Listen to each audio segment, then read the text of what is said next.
introduce myself. My name is Munir Al-Azbi. I am a female student studying core curriculum courses at Qatar University, and it's my honor to introduce this webinar today, which is titled "The Basics of Financial Management." I would like to welcome our distinguished guest, Mr. Alaa AlSkhekly. Mr. Alaa AlSkhekly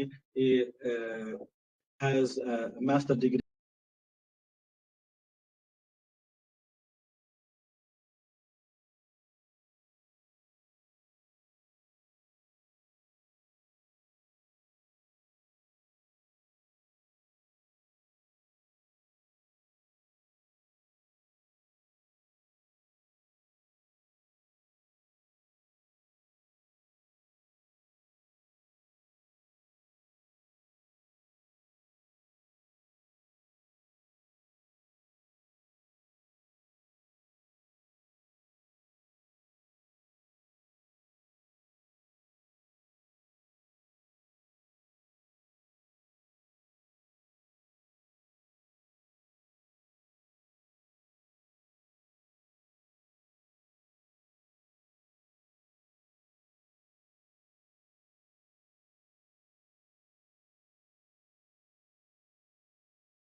while we resume. So the main purpose of today's webinar is to raise your awareness about the financial management. It's really important for everybody. We've got financial management is important. So the main purposes of this webinar is to familiarize the students with the basic skills about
if you bought like gold 5 6 years ago and you're trying to sell it now, you will find that it has 6 or 7 times double its value.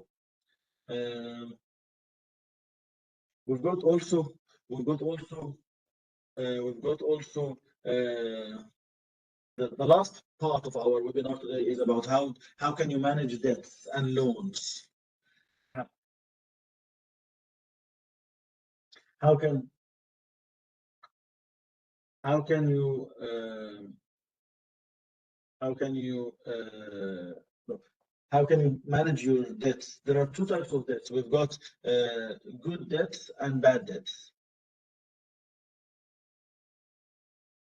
You might get a loan to buy a house, or you might get a loan to finance your higher education. This is good debt. You might get a loan also to invest, but it's really important that you know how to manage this investment before you get a debt and then you don't know how to pay back. Debts.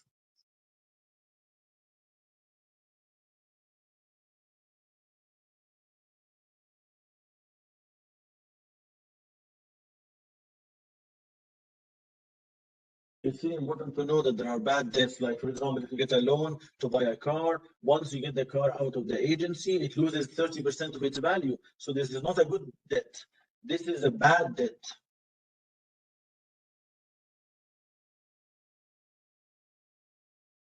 We call it also consumptive debt. It doesn't help you to gain more money. This is what we consider the bad debt.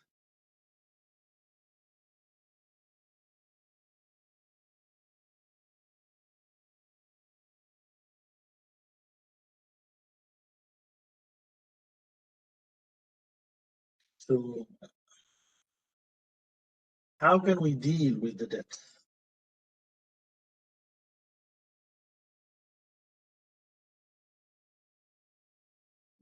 I'll give you some pieces of advice to manage your debt. The first step is to deal with debt as you create a table to specify the debts that you have to pay and it's the duration and how much should I pay for each installment. You have to specify these debts into personal debts into two types: urgent debts and non-urgent debts.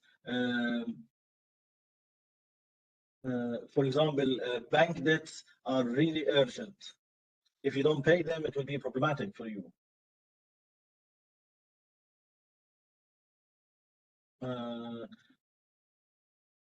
so it's really important that you have a plan for repayment of your debts. It's really important that you're taking part into the debts where you can gain money out of it.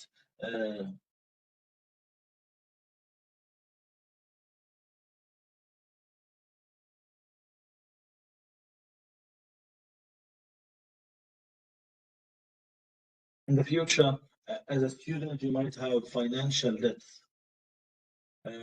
So 20% of your savings will be allocated to financial emergency fund, and part also of it will be used to pay your debts or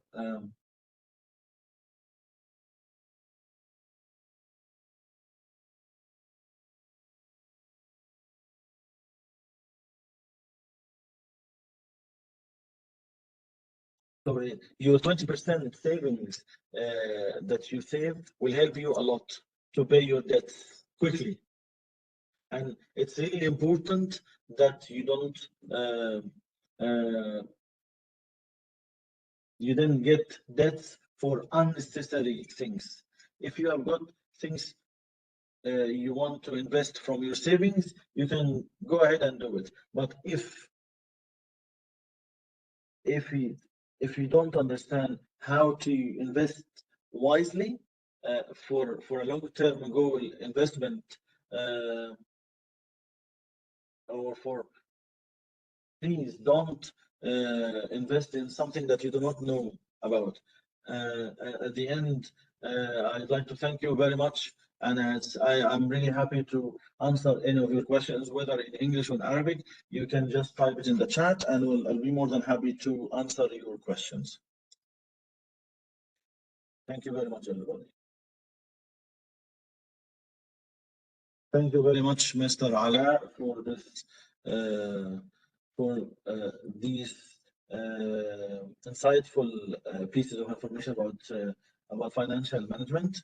We have, as a grown-up and adults, we have benefited a lot from this webinar. So I'm sure all our attendees, guests, and students must have benefited also from this workshop.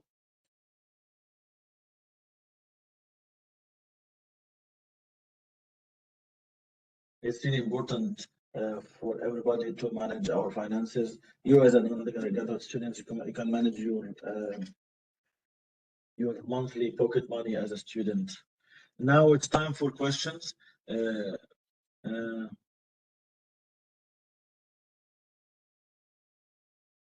You can raise your hand virtually here, or you can type your question in the chat so that we can answer you.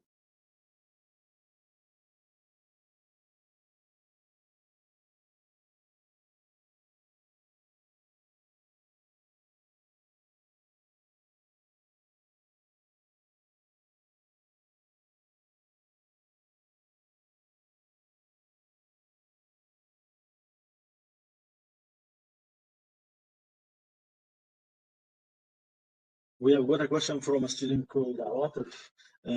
What are the procedures taken by the government to help those indebted in the country? Let me thank you very much for this question. Let me clarify. If you go, for example, to the bank to take a loan from the bank will look at your financial history to check whether your salary will help you to pay this loan. The bank will have some conditions for money lending. If you meet all these lending criteria, you will be granted a loan.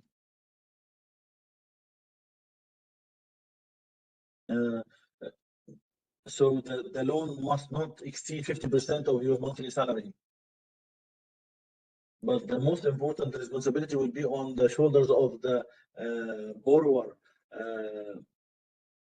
You will have a credit card, you will have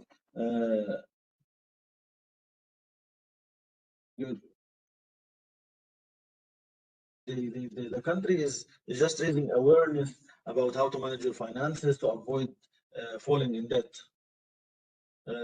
Qatar Charity and many charity organizations in Qatar are raising awareness and helping those in debt. It's really important for us as to be responsible of our financial decisions. So lack of experience in managing your finances is one of the most important reasons for falling in debt. So it's really important that we gain experience, and we some of us might like to buy new cars or to buy the best clothes, which is beyond your capabilities, and that's why you borrow money. When you borrow money, you need to understand the consequences of how to pay them. So you have to specify. We need to understand that we must be able to pay it back. If not, we will be in debt, and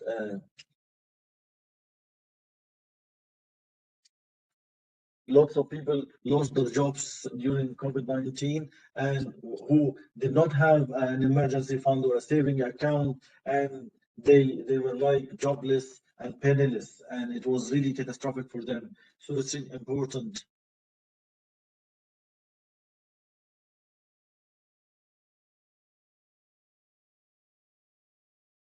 Investment banks differs from one person to another, from one bank to another. So I would advise uh, that you have got bonds with 3 to 4% increase.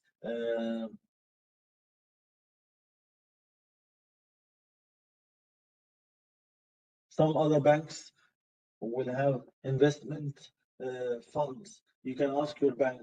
Uh, all Islamic banks in Qatar have got investment funds related to them. You can ask them to get more information.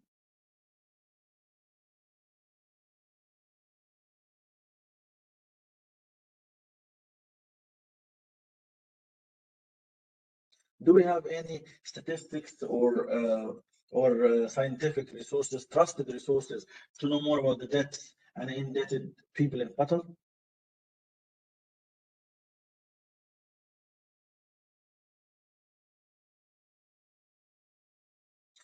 The only resources I got was from newspapers about the statistics of those indebted in Qatar. You can find lots of statistics into the newspaper, especially from Qatari charity. If you search on Google, you will find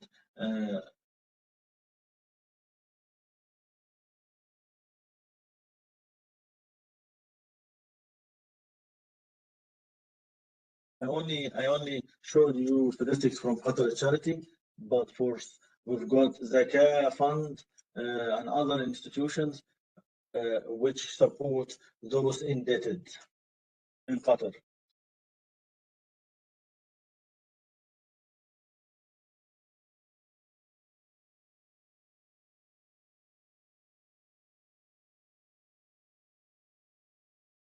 Is buying is buying gold good or not as saving strategy? If you buy an ounce of gold for 2,600, for example, if you buy it for 2,600, and then next month you you you bought the ounce for 2,400, and the third month you bought the ounce for 2,000 only. So you've got 2,000 an ounce, 2,400 an ounce, 2,600 an ounce.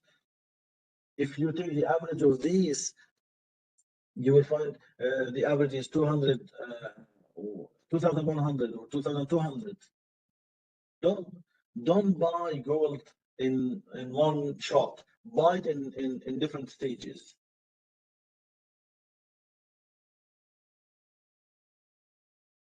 If you buy gold and you keep it for a long time, it will be a good saving and investment strategy which will increase by time.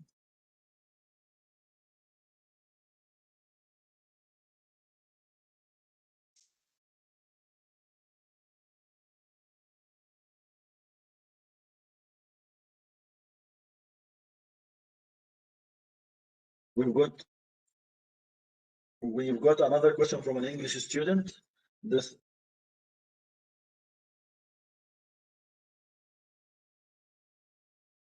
How can I invest as a student with a low capital of money?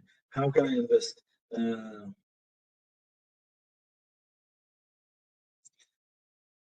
I will reply, yes.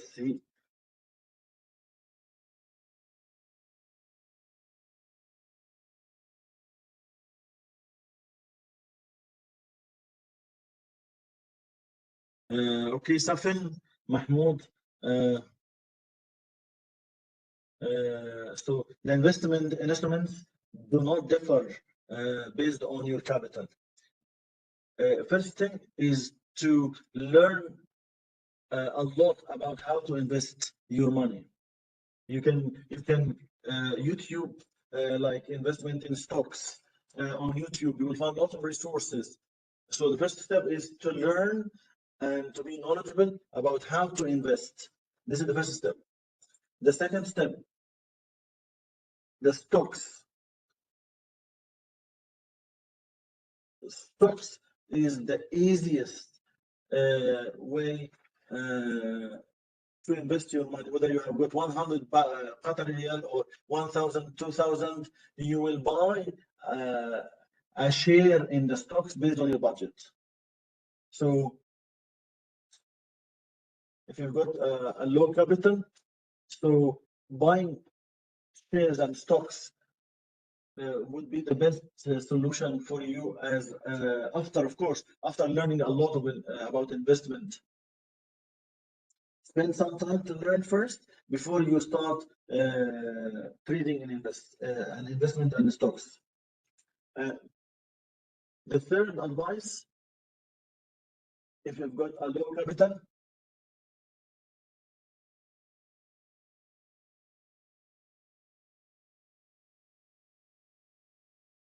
it's really important that you learn a skill that will have a financial revenue for you. Like, for example, using social media. So you need to enhance your skills.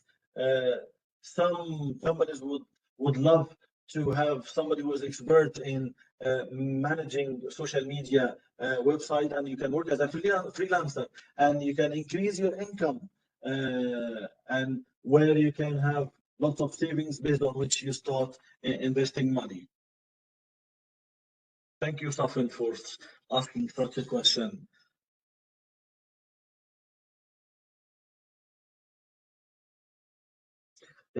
Yasmin, you can now open up the mic to ask a question. If you want to ask a question, the mic is yours.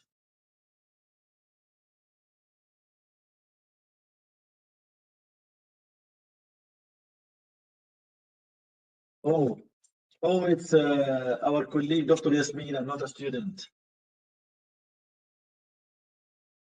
Thank you very much, Mr. Alaa, for such a valuable webinar. It's really a problem for us, for any student working on research projects for those indebted in Qatar. We have very few and rare resources about statistics and information and research papers about indebted. Please get back in. I'll help you just to get back in touch with me to give you some resources of organizations in Qatar that will provide you with important information about statistics to help your students with their research papers.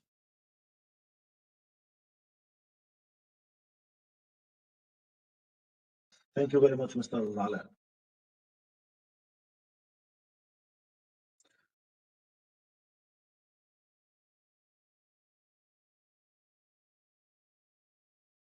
We've got another question from a student called Shahan. Everything is expensive.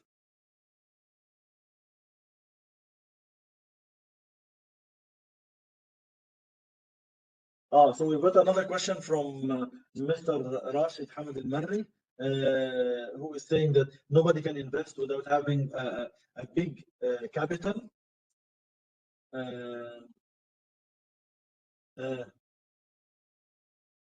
So I would tell you my experience. I invested when I was an undergraduate student. I had a capital less than 5,000 Qatar riyal. I started investing in stocks. Even if the stocks are expensive, you can buy in stages, so that you can have an average price. So if you, for example, you bought shares in industry for, so you buy 13,000, and then 10,000, and then 11,000. So after 1 year, 2 years, 3 years, you will find that you have saved a big amount of money. The second thing, and you have got a high average. If you buy in one shot, stocks in one shot will affect you a lot, but you need to buy stocks in stages. This is how can I advise you in relation to stock market exchange. We've got the Qatari market in stock exchanges currently is not expensive. So it's reasonable currently.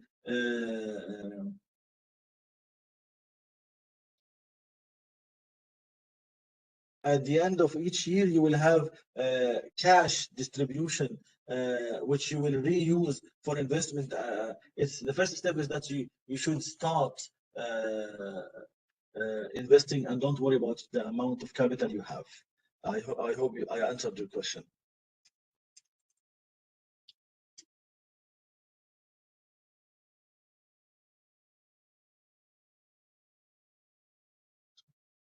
I would like to thank you very much, Mr. Alaa, the financial analyst, for such an insightful and enriching webinar and being able to answer the questions of some students. By answering Rashid Al Marri's question would conclude our webinar today. Some students have got a class at 2 o'clock, so it's time to end our webinar. I'd like to thank Mr. Alaa, all attendees. We have got over 200 attendees have attended this webinar. To attend our webinar organized by the core curriculum program about how to manage your finances and the basics of financial management, which is really a social issue which we highlighted in our webinar. I'd like one final word from Mr. Alaa before we conclude our session. I would like to thank you, Mr. Masoud, and I would like to thank all the attendees for I am available on social media if you would like to have a direct contact with me. My name is Alaa AlSkhekly. I am really happy to help everybody. Thank you very much, Mr. Alaa, for your help. Thank you. Thank you, everybody. Assalamu alaikum wa rahmatullahi wa barakatuh.